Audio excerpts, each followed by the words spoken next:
Hello and welcome to A Cup of Joe, a jolt to your business. So we're 4 weeks in on the challenge, and a lot of you have been out there. It's been awesome hearing about all your successes, making phone calls, doing Popeyes. That's great.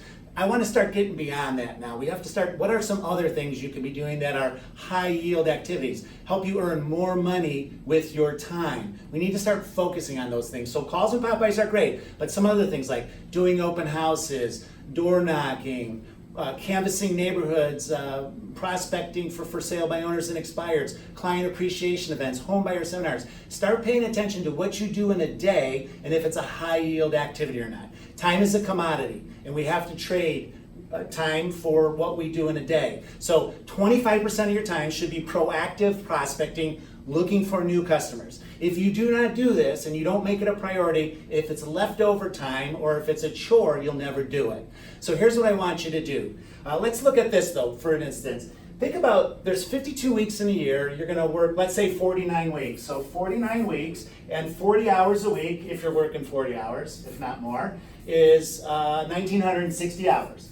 If we take that, and let's say you earn $75,000, 75,000 divided by 1960, it's basically $38 an hour. You're worth $38 an hour. I want you to start looking at what things are you doing that are taking your time and you're not getting $38 an hour. So are you stuffing envelopes? Are you, there's lots of things that we talked about the whirlwind last week. So like even going to the break room and having a cup of coffee and having a 15-minute conversation, that's like $10 out of your pocket. You just wasted $10. Now, I'm not saying you shouldn't have conversations with people, but you have to start relating your time with money. So how are we going to do that? Here's what I want you to do. I want you to grab a pad of paper and I want you to carry it around this week. Today's Monday. Carry this pad of paper down and write down everything you do. I don't need to know all the details, but what are these activities you're doing in a day? And if it's dollar productive, it's a high yield activity, put a dollar sign. In fact, maybe if it's a real high level activity, like you made phone calls to your sphere or you did a Popeye, put $2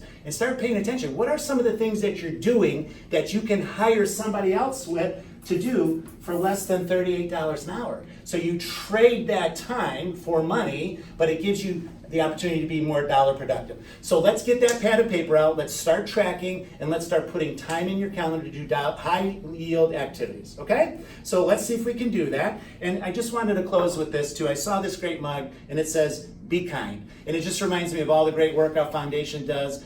Do an act of kindness. Give a random act of kindness to somebody. Be kind and have a great week. And remember, it's not who you know, it's who knows what you do. Have a great week.